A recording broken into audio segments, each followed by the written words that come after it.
bom que você veio.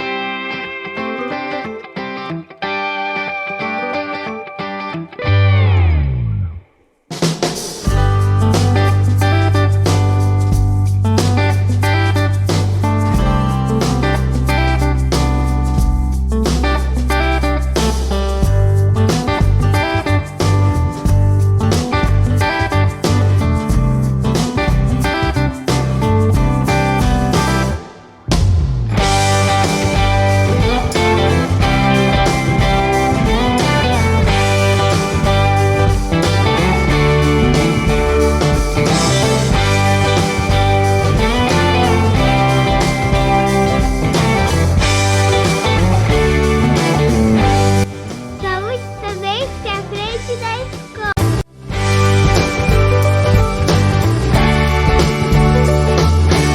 Olá a todos e todas, que alegria estarmos aqui hoje para a abertura e as boas-vindas ao programa Saúde na Escola, entre a Secretaria de Saúde e a Secretaria de Educação.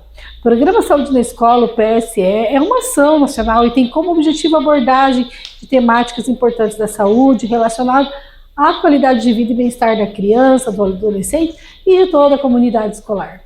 Nosso município, aqui em Araucária, no ciclo de 2021 e 2022, foram pactuadas 10 unidades educacionais municipais em parceria entre a Secretaria de Saúde, através do Departamento de Atenção Primária para o Desenvolvimento de Ações Locais Efetivas.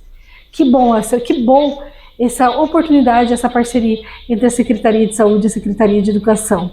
E a gente destaca, lógico, a importância dessa parceria, esse envolvimento entre essas duas políticas públicas tão importantes para as nossas crianças e toda a comunidade escolar. Venha com a gente, acompanhe as nossas redes sociais e acompanhe também essas formações que estão sendo realizadas para você, pai, mãe, responsável legal e também os nossos profissionais de educação. Até mais! Começa mais uma etapa dessa harmonia, dessa integração entre as duas secretarias. É o mês outubro na escola, saúde na escola. Esse é um movimento do Ministério da Saúde, fazendo com que a gente implemente e vai colocando a saúde dentro da escola, buscando a prevenção. Estamos muito felizes e queremos fazer com que esse mês se perpetue para outros meses. Muito obrigado pela abertura, pela entrada da saúde na educação e iremos cumprir com todo o ímpeto a realização desse momento de prevenção. Muito obrigado.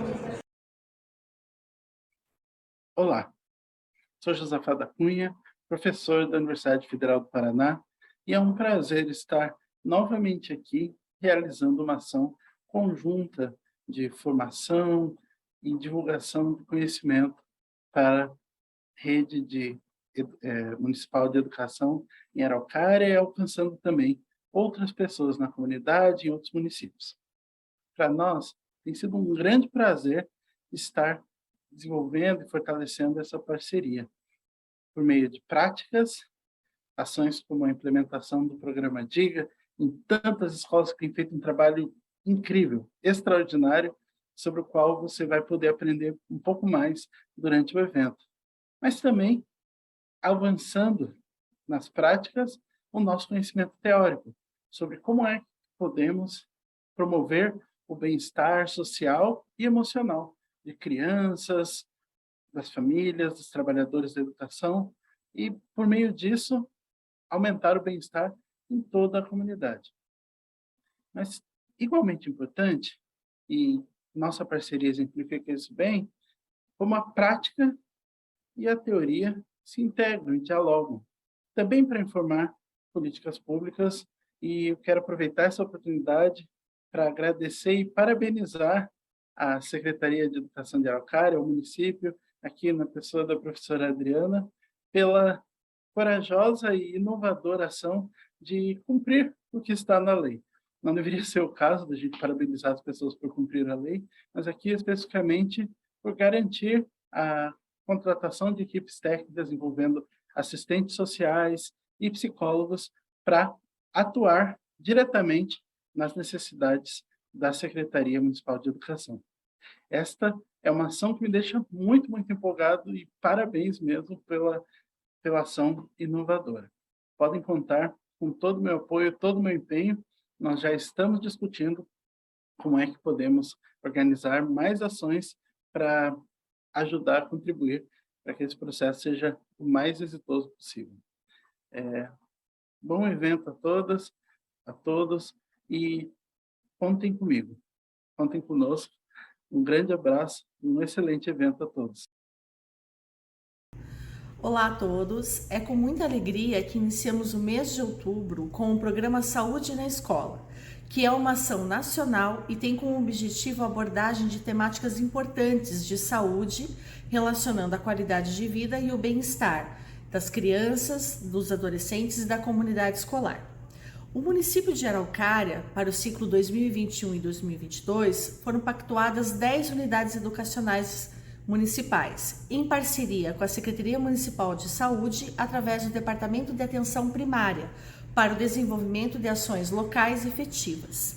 Esse ano, contamos também com a participação da Universidade Federal do Paraná, que estará presente nesse evento com palestras do programa DIGA, realizando em conjunto a Semana da Convivência. Destacamos a importância dessa parceria entre a Secretaria de Saúde, de Educação e a Universidade para articular esses mecanismos de apoio e rede de proteção, assim como uma necessidade da parceria entre a escola e a família, para garantir a qualidade de vida de toda a população. Para o debate de temas tão importantes como a promoção da cultura da paz, cidadania e direitos humanos, alimentação nutricional, alimentação saudável, prevenção da obesidade infantil, dentre outros. Aproveito o momento para agradecer a todos os envolvidos e desejar um excelente mês a todos. Olá a todos e todas, eu sou Thaís Januzzi Chaves, professora de Ciências da Rede Municipal de Educação de Araucária e atualmente estou trabalhando na Secretaria Municipal com assessoria técnica de projetos de educação ambiental, saúde e clube de ciências. Eu vim aqui contar um pouquinho da experiência do trabalho com o Programa Saúde na Escola nos anos anteriores. Em 2014, 2015 e 2016, eu tive o prazer e oportunidade de já trabalhar com esse programa na formação de professores e profissionais da educação, com um curso de formação com as temáticas da saúde. Nesses momentos, a gente publicou blogs educativos com materiais didáticos e recursos pedagógicos para orientação do trabalho nas unidades, assim como sugestões de atividades que eram postadas pelos professores que realizavam as mesmas. Já no ano de 2021, tive o prazer também de organizar a formação online, no caso, das temáticas de saúde e proporcionar, então, um processo formativo para os profissionais da educação, profissionais de saúde e também comunidade escolar. Nesse momento, foram organizados, então, encontros de participação voluntária e também de outros convidados, com 8 momentos, para discussão com debates, com algumas perguntas e com algumas atualidades da saúde. Já no ano de 2022, estou passando essa coordenação, então, para a professora Carla Fabiane Hall, a qual está à frente desse processo. Nós, aqui nos bastidores desse programa, estamos organizando algumas temáticas, então, para atualização desses conteúdos, né, relacionados à saúde, trazendo alguns conhecimentos científicos, algumas informações das legislações e também do atendimento público municipal com alguns serviços que são realizados no nosso município. Eu espero que todos aproveitem muito esses encontros, esses debates, essas conversas. Elas estão muito ricas e vão trazer muita informação importante para todos. Vou deixar aqui na descrição do vídeo os blogs do PSE, né, dos programas formativos dos anos anteriores e também dos cursos que foram realizados em 2021, caso tenha interesse de visualização. Obrigada a todos e até a próxima.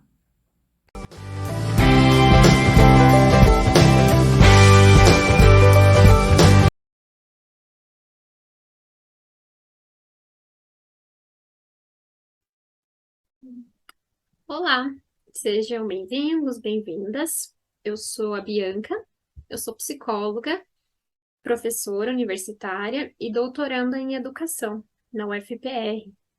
E hoje eu quero compartilhar um pouquinho com vocês sobre uma das possíveis estratégias para a promoção do bem-estar, do enfrentamento do estresse. Então, deixa eu compartilhar minha tela aqui com vocês para a gente começar. Então, quando nós falamos em situações que geram estresse, são situações que afetam, inclusive, o funcionamento do nosso corpo. Existe uma série de reações que são ativadas quando a gente está lidando com situações estressantes. E sabemos o quanto isso pode afetar, então, a nossa saúde, né? A nossa saúde física, a nossa saúde emocional, a saúde mental. É importante lembrar que são inúmeros os fatores, né, que podem atuar nessa promoção e prevenção em saúde mental, né? É difícil a gente reduzir ou simplificar um único fator, né? E uma das alternativas que eu trago aqui diz respeito a gente promover a nossa autorregulação, como que a gente lida com os nossos desafios do dia a dia e como que a gente pode, então, se regular diante dessas situações, né? E mesmo situações felizes e prazerosas podem nos gerar estresse, né? Como o nascimento de um filho, uma boa notícia, enfim, a gente está se deparando o tempo todo com situações como essa, né? E no nosso dia a dia, quando a gente olha para o direcionamento do nosso comportamento, mesmo os nossos pensamentos, muitas vezes a gente se vê preso ao passado, a coisas que aconteceram no passado, ou é muito ansioso com relação ao futuro, né, ao que vai acontecer no futuro. E o desafio está em como que a gente vive esse momento presente. Claro, a gente sempre precisa a nossa essa ansiedade, ela pode ser saudável no sentido de eu preciso fazer essa antecipação até para me programar, mas quando a gente alcança um estado extremo, né, de que as coisas vão passando e a gente perde o contato, às vezes, com o nosso próprio corpo, com o que a gente está fazendo ali, né, no dia a dia. Então, a atenção plena é uma estratégia para lidar com isso. Uma coisa muito interessante, quando a gente vai olhar para o nosso desenvolvimento cognitivo, né, e pensando que mente e corpo são uma coisa só, né, estão ligados entre si, quando nosso cérebro ele está recebendo estímulos o tempo todo, né, por várias das nossas vias sensoriais, seja a visão, a audição, o tato, enfim. E a gente está interpretando essas situações, né? Isso é a nossa percepção, como que a gente interpreta essa realidade.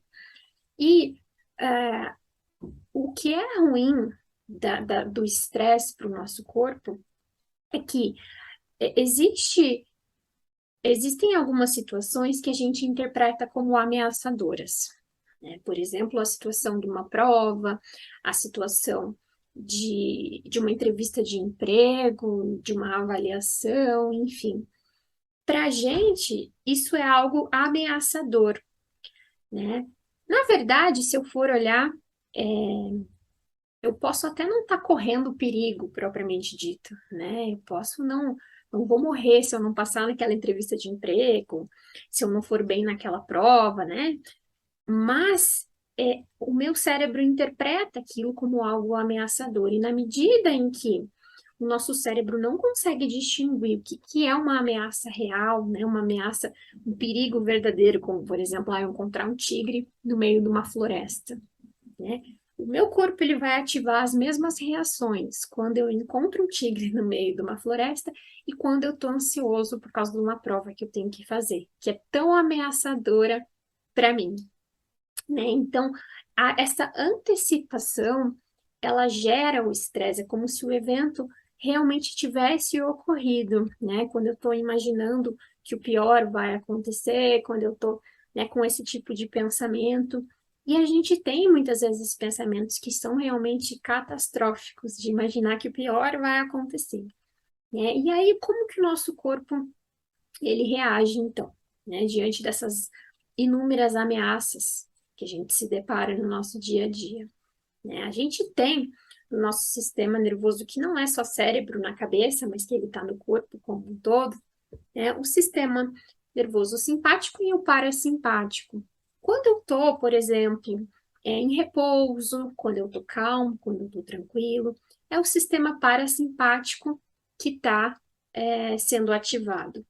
Agora, quando eu estou diante de uma potencial ameaça, quando eu estou com medo, quando eu estou ansioso, quando eu estou estressado, o meu sistema nervoso simpático, que é o que vai ser ativado, né? E o que acontece quando esse sistema simpático é ativado? O coração acelera, a respiração fica mais acelerada, né? Ele afeta o funcionamento ali do intestino, enfim, de várias funções do corpo, porque o corpo ele precisa se preparar para lutar ou para fugir, porque ele entende que está diante de uma ameaça, né? Então, só que isso também acontece, essas mesmas reações que primitivamente eu precisaria ter para lidar com uma situação de um perigo físico, mesmo quando isso é interpretado, né, num sofrimento mental, num sofrimento emocional, isso também vai ser ativado, né? Agora, quando a gente tem o sistema parasimpático ativado, o coração ele desacelera, a respiração ela fica mais desacelerada também, né? Quando a gente está dormindo, quando a gente está fazendo o processo da digestão, que dá aquele soninho, né? Então, são reações do nosso corpo diante de diferentes situações que ele vai interpretar como uma ameaça ou como um momento onde ele pode repousar, pode, né, se resguardar. Então, veja que é importante que o meu corpo tenha, né, esse funcionamento, ele é importante para que eu consiga lidar com situações ameaçadoras, porém, quando eu estou sempre fazendo esse desequilíbrio, quando eu estou sempre pendendo para esse lado, a longo prazo, vai ter um custo, né? Isso pode ser custoso para mim. Então, o desenvolvimento de uma série de sintomas físicos, realmente, que podem vir em decorrência, né? Eu estou sempre em estado de alerta, o meu corpo sempre está, então, sendo ativado nesse sentido, né? E como que a gente pode fazer, então, para conseguir me regular, conseguir voltar para um estado, né, de equilíbrio mental, físico, né? As pessoas que têm crises de ansiedade muitas vezes se deparam e conseguem perceber mais essas reações no corpo, né? Cada organismo a pessoa pode perceber de um jeito, ou muitas vezes a pessoa nem percebe porque ela está tão desconectada, ela perde tanto esse contato da realidade com o corpo dela, né? Que muitas vezes ela nem tem essa percepção. Então, a atenção plena é uma estratégia, né? A atenção plena, vocês têm ouvido falar como mindfulness, né? É a tradução para isso. E quando a gente pensa em práticas meditativas, né, na verdade a atenção plena, ela não fala apenas do momento exclusivo e único do tempo onde eu vou parar e eu vou meditar. Mas não, ele fala de incorporar essa presença em tudo o que eu faço no meu dia a dia. E isso não tem nada de místico ou de religioso, né? Nada mais é do que uma estratégia de autorregulação, para que eu consiga me regular e consiga lidar com os desafios, então, com as situações estressantes da vida, com maior assertividade, né? Não reagindo, mas agindo de um modo mais consciente. É quando eu simplesmente reajo às situações, a reação ela é muito mais instintiva, né? A ação, quando eu ajo de forma consciente, eu estou agindo com presença, né? Eu estou agindo com maior discernimento, com maior consciência, e aí eu posso tomar decisões de um modo mais responsável.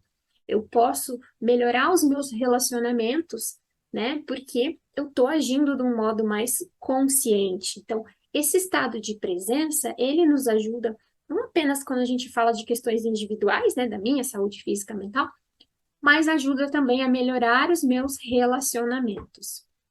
Então, é a autoobservação. É impossível eu não pensar em nada. A gente precisa pensar e a gente está pensando o tempo todo. Só que os nossos pensamentos, eles nem sempre são verdadeiros, né? Muitas vezes a gente imagina ou pensa o pior cenário possível e muitas vezes aquela situação nem é assim que acontece, né, na realidade. A gente faz uma tempestade em um copo d'água. E muitas vezes as situações, elas realmente despertam as nossas emoções, elas são naturais. Não tem como eu não sentir o medo, a alegria, a tristeza, eu vou sentir e existe uma função em cada uma dessas emoções, né? Existe um porquê, é importante que eu sinta tudo isso. Então é impossível não pensar, também é impossível não sentir, porém é possível encontrar estratégias para lidar melhor com todo esse turbilhão de pensamentos e emoções e sensações no nosso corpo, né? Então não significa que eu nunca mais vou me sentir triste, que eu nunca mais vou me sentir com raiva, né, que eu vou ser só feliz.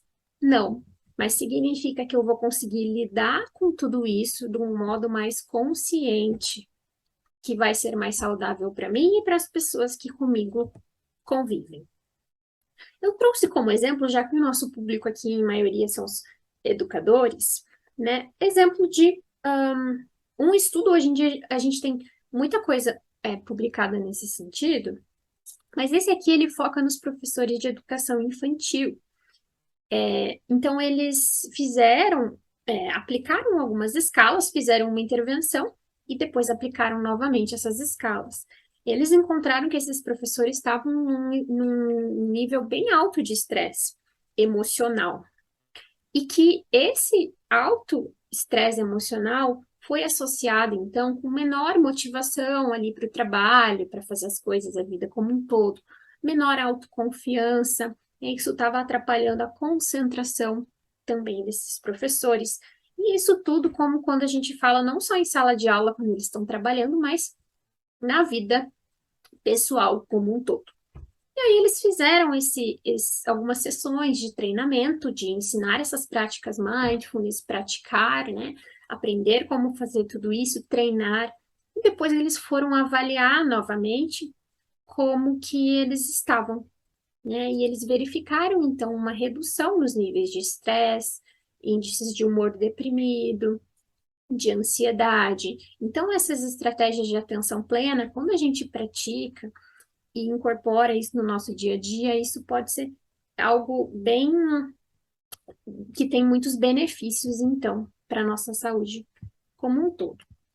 Quando a gente falou que é impossível não pensar em nada, né, que pensamentos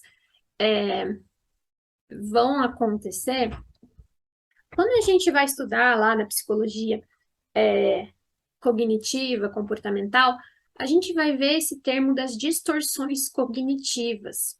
Então, a gente vai ver que você desenvolver o autoconhecimento de perceber quais são os seus pensamentos e os seus padrões de pensamento, você vai encontrar que, por exemplo, você está fazendo essa catastrofização, que é aquela tempestade em copo d'água, às vezes não é tudo aquilo. Não? Por exemplo, eu sou uma pessoa horrível, todo mundo acha que eu sou horrível. E você duvidar dos seus pensamentos ou culpabilização, isso que aconteceu foi culpa minha, né? São distorções de pensamento, são pensamentos que não são reais, que não equivalem com a realidade. São eventos que foram criados pela minha mente. E a gente faz isso o tempo todo, né? E se a gente vai fazer essa autoobservação, quando a gente desenvolve esse autoconhecimento, a gente consegue perceber padrões de pensamento que a gente vai desenvolvendo. E que pensamentos são só pensamentos, eles não são a realidade. Então, o grande treinamento aqui com a atenção plena é de observar esses pensamentos, não querendo julgar, né, não se culpando, não querendo alterar, modificar, controlar, não é nada disso, mas é apenas observar, né? Então, olha o quanto isso é rico em termos de autoconhecimento. Eu vou olhando para aquilo na medida em que eu paro, em que eu presto atenção naquilo, é como se aquilo fosse se dissipando, como se fossem nuvens, né, que vão acalmando. Eu acho que essa imagem aqui, ela reflete muito bem essa ideia, né? Vamos imaginar que as águas que estão ali dentro estão bem agitadas e aquela pessoa que está sentada na borda, ela está só observando aquele turbulhão, aquele borbulhar da água. E na medida em que ela está só prestando atenção naquilo, aquilo vai se acalmando, né? Existe essa tendência. E como que a gente pode, então, fazer isso? Né? Essa autoobservação e incorporar essa prática de autorregulação, que é a atenção plena, no nosso dia a dia. Através dos nossos sentidos. né? Então, existe um termo que se chama aterramento, que fala sobre trazer a atenção para o momento presente, prestar atenção, não querendo controlar ou modificar, mas simplesmente observando. Um jeito mais fácil de começar a praticar isso é prestar atenção na minha respiração, né? Podem ver, quem já fez algum exercício, a gente tem muito nas redes sociais, por aí, algumas meditações que são guiadas, que tem esse fundamento da atenção plena e a voz da pessoa vai te falando para você prestar atenção na sua respiração. E aí ele pode ir ampliando, presta atenção no que você escuta. Aí a gente está indo para os sentidos da audição, que sons você está ouvindo. Tudo isso tem como objetivo fazer esse aterramento, trazer a sua atenção para o momento presente por meio dos sentidos. O melhor jeito de trazer a sua atenção para o momento presente é através dos sentidos. Então, vou prestar atenção no que eu estou ouvindo aqui nesse momento presente, sons que eu escuto, vozes. Vou prestar atenção nos cheiros, eu estaria indo para o outro sentido. O que eu consigo sentir de cheiro, gostos? O que eu consigo sentir de textura? Presta atenção na sensação do seu pé encostando no chão, na sensação aqui das tuas costas encostando na cadeira. Presta atenção no que você consegue ver, né? Então, cores, objetos. Então, existem técnicas assim, todas elas querem aterrar, querem trazer a atenção para o momento presente. Eu posso fazer isso também através de sensações que vão fazer com que eu me sinta seguro. Então, essa é a mensagem que eu quero passar. Estou segura, né, no momento presente. Então, prestando atenção na sensação do sol tocando na minha pele, da minha mão encostando na mão de uma outra pessoa, da minha mão encostando no meu pet, cachorro, gato, enfim, né? Então, tudo que for de recurso pode ajudar. E a ideia aqui é incorporar isso tudo, essas práticas no dia a dia. Então, vocês podem ter ouvido falar já da alimentação mindfulness. É isso, é a atenção plena incorporada para o momento do comer. A gente come tão automático, às vezes nem presta atenção no gosto que a comida tem, ou come enquanto faz outra coisa, enquanto assiste TV, enquanto resolve um problema, né? Então, como que eu posso trazer a minha atenção para o momento presente da alimentação? Posso prestar atenção no gosto da comida, na sensação, no cheiro, né? Na hora de lavar a louça, na sensação da água encostando na minha mão. Veja, estou acessando por meio dos sentidos. Quando eu estou fazendo uma caminhada, quando eu estou andando, quando eu estou correndo, a sensação do meu pé encostando no chão, tudo isso eu estou aterrando. Na hora de dormir, de acordar, o que eu estou ouvindo, quando eu estou conversando com uma pessoa, né? Claro, para quem nunca treinou isso, no começo é bastante desafiador, é muito difícil. É preciso praticar, e quanto mais a gente pratica, isso ajuda, então, a aterrar, a trazer a atenção para o momento presente. A atenção plena é isso.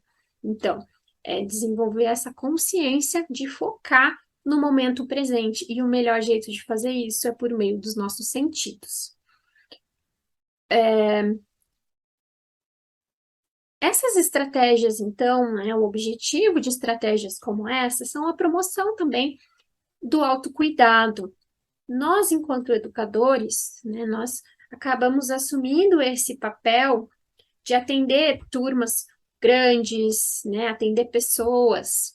Só que a gente não consegue fazer esse trabalho com motivação, a gente não consegue manter bons relacionamentos com as pessoas se a gente não coloca primeiro a máscara de oxigênio em nós mesmos, né? Então, é esse o exercício. Eu preciso colocar a primeira máscara de oxigênio em mim para que eu consiga atender ao outro, para que eu consiga colocar a máscara no outro, né? Então, a ideia aqui é a gente refletir sobre como que a gente pode promover esse autocuidado, como que a gente pode, então, né, não esquecer de mim mesmo, não esquecer que eu também preciso de cuidado, eu preciso olhar para o meu bem-estar, senão eu não vou estar forte o suficiente para poder atender as outras pessoas.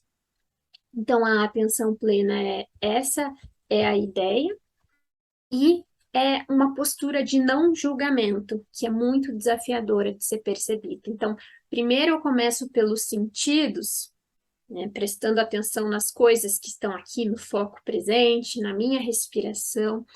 Depois eu começo a exercitar, prestar atenção nos meus pensamentos, sem julgá-los, sem querer controlá-los, né? Não em termos de otimismo ou pessimismo, porque isso é algo muito simplista, mas a questão de ver a realidade com consciência, de observar tudo que está se passando, de me conhecer, né? Então, são estratégias que ajudam no nosso desenvolvimento socioemocional, que é o que a gente tanto fala também ali com o programa Diga, né? Se eu quero desenvolver nas crianças, nos meus estudantes, essa autorregulação, capacidade de autoconhecimento, boas habilidades de relacionamento, eu preciso primeiro desenvolver isso em mim, né? Eu preciso trabalhar isso em mim mesmo, para que então eu esteja por inteiro naquela relação, né? Então é uma questão de desenvolver realmente essa consciência.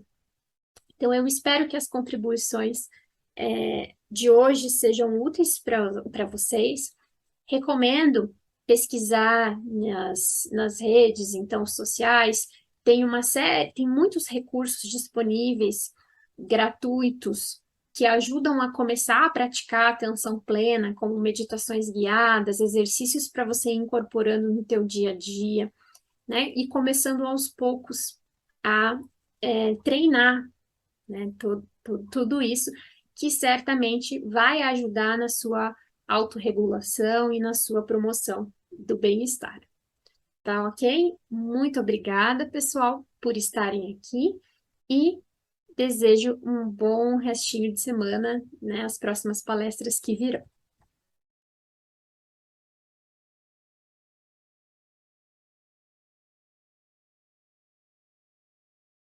Olá, eu sou a Rúbia Sauerbier Weber Gavleta, sou enfermeira, formada pela PUC Paraná desde 2009, sou especialista em enfermagem do trabalho e gestão pública.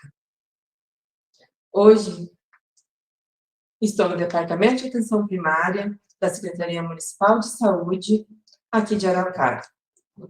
Eu sou uma mulher de pele branca, cabelos longos de tom preto, olhos castanhos escuros.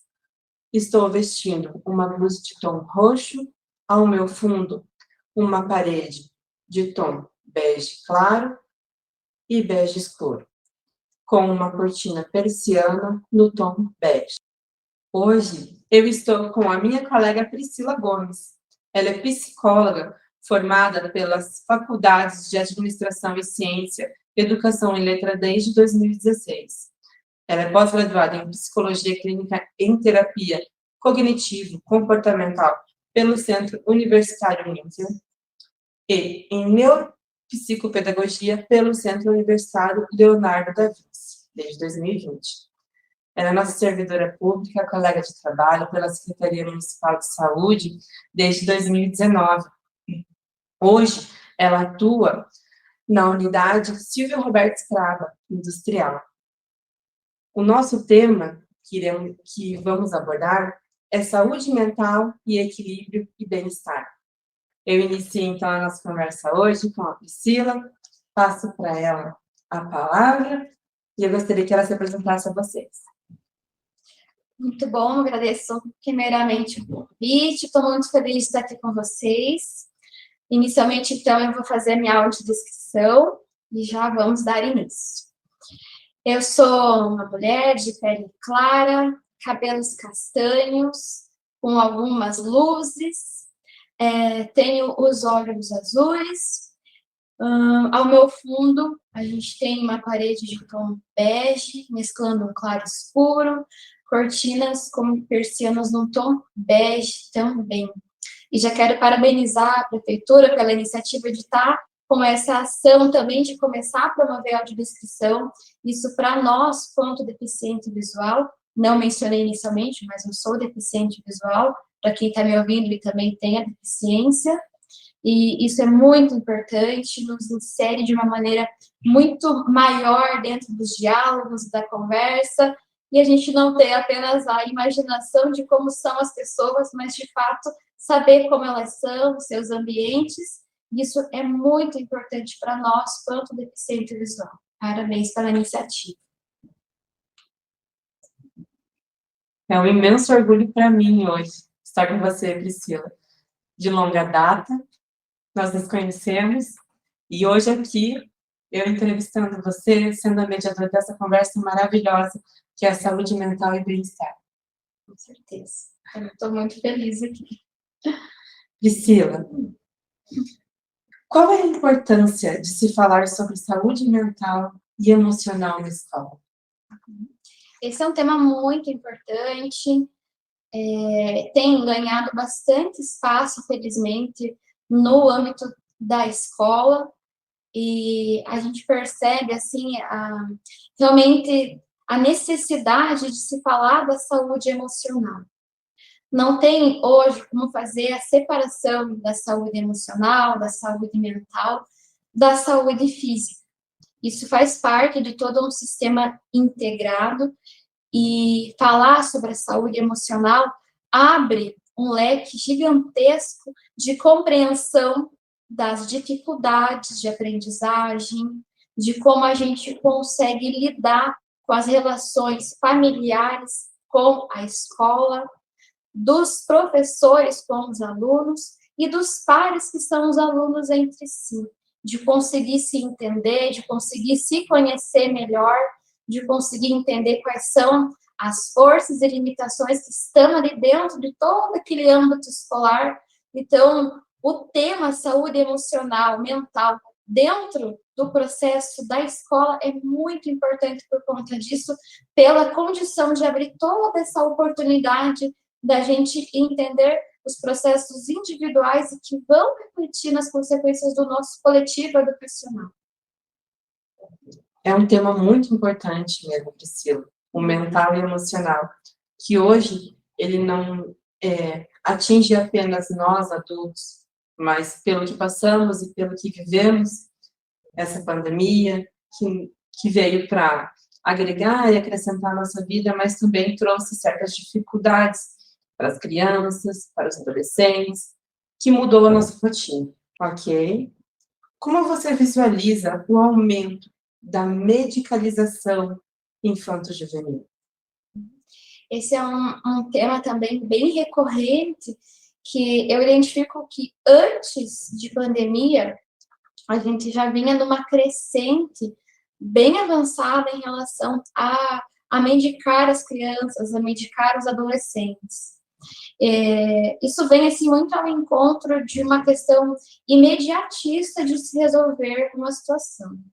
Então, eu tenho um aluninho que é inquieto, eu tenho uma criança que não consegue se conectar no mesmo ritmo dos demais amiguinhos da sala, né, dos demais colegas aí, e essa família, na intenção de poder resolver esse problema, vindo a queixa da escola, entendemos que a gente precisa resolver isso de uma vez por todas. Então, por exemplo, eu trato uma dor de cabeça com analgésico. Eu vou colocar esse trato bem entre aspas, porque a gente ameniza um sintoma. O remédio analgésico tirou a minha dor temporariamente. Mas eu não tenho um tempo de ir no neurologista, por exemplo, para investigar, fazer uma ressonância, ou ir a fundo para entender, quem sabe, uma circunstância emocional que me causa dor de cabeça. Na educação, percebo que não é nada diferente disso. Então, na intenção de se resolver logo o problema, a gente medica. E isso é muito sério. Nem todos os casos precisam de um medicamento, de uma hipermedicalização. Existem situações, sim, que precisam de um recurso químico que vai trabalhar em todo o mecanismo cerebral, cognitivo, que vai oportunizar a facilidade na aprendizagem. Mas essa massificação, ela é assustadora. A quantidade de crianças de 5, 6 anos com medicações pesadíssimas, que se houvesse uma conscientização, uma fala mais prática, voltada à saúde mental, ao que a gente pode fazer, quem sabe muito desses tratamentos poderiam ser reduzidos ou nem precisar terem sido iniciados com uma medicação que a gente sabe que no médio e longo prazo vão trazer outros malefícios na questão da saúde física dessa criança, desse adolescente. Na sua opinião, a escola educa ou ela ensina? Na minha opinião, eu percebo assim que a escola vem com toda essa questão de ensinar. Então, a educação, ela vem de casa. Uma frase que a gente sempre escuta aí, de longa data, que a educação, ela vem de berço. E acredito que isso precisa continuar acontecendo. E esse tema de saúde emocional, saúde mental, equilíbrio e bem-estar está bem casado com esse questionamento que você me traz hoje. Porque a gente percebe que hoje pais irresponsáveis deixam suas crianças e adolescentes na escola e querem que essa criança volte perfeita para casa. Não querem ter com que se incomodar. E não digo isso como um apontamento de crítica, no sentido de dizer que vocês estão errados, ou nesse sentido. Mas fica a reflexão de que a educação ela precisa começar dentro de casa, para que o ensino ele seja cada vez mais satisfatório na escola. O campo da escola hoje não se limita apenas a adquirir o conhecimento acadêmico, técnico.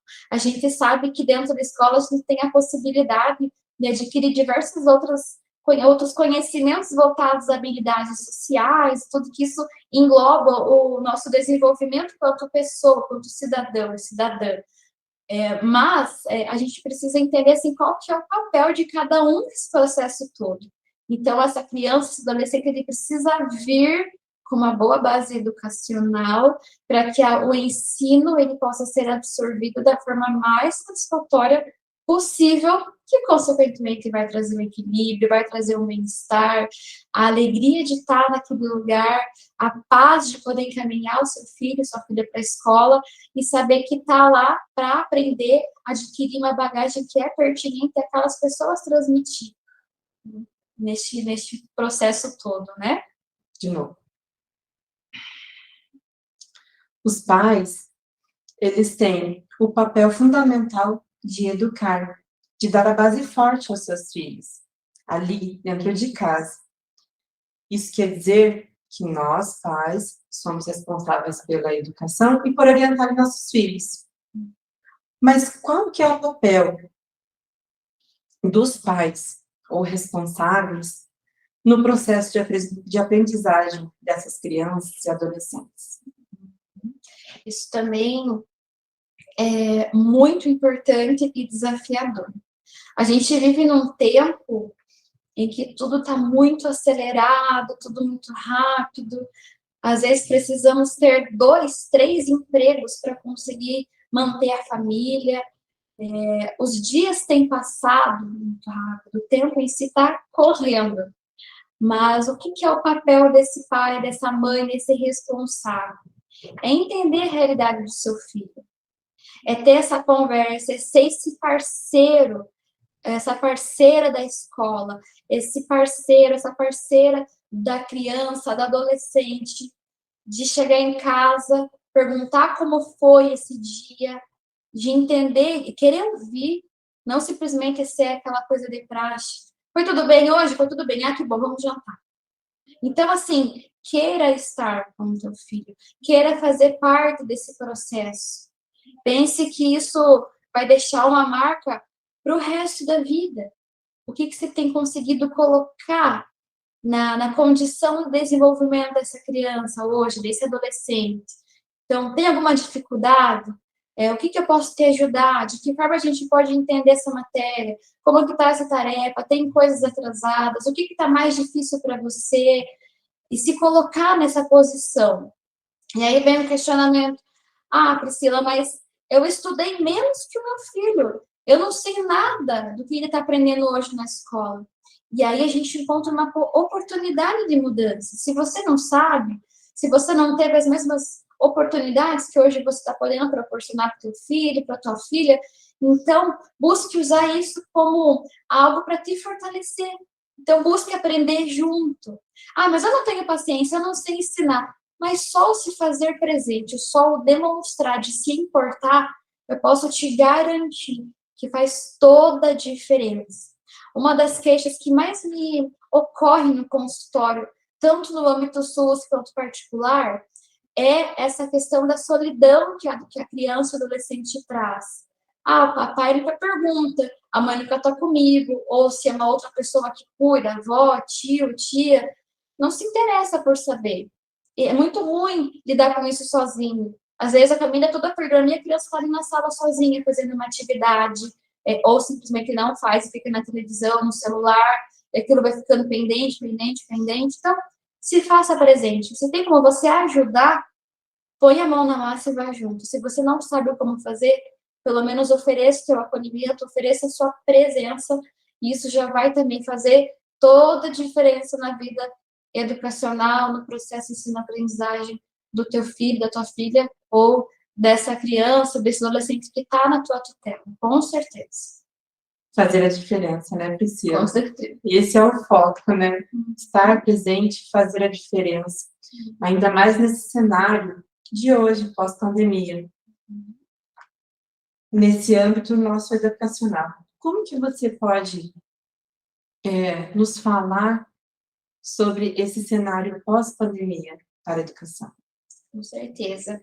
Me lembro bem quando a pandemia começou e a gente, na inocência, na ingenuidade, decidiu não entender o que de fato ia acontecer, pensava, isso vai durar uns 3, 4 meses, e aí começou a fechar uma coisa, fechar outra, atendimento online, e escola online, e aquela preocupação toda, poxa, nível educacional online, a gente já vê a universidade, mas a educação básica, como que vai funcionar aquele medo, aquela apreensão toda que se fez?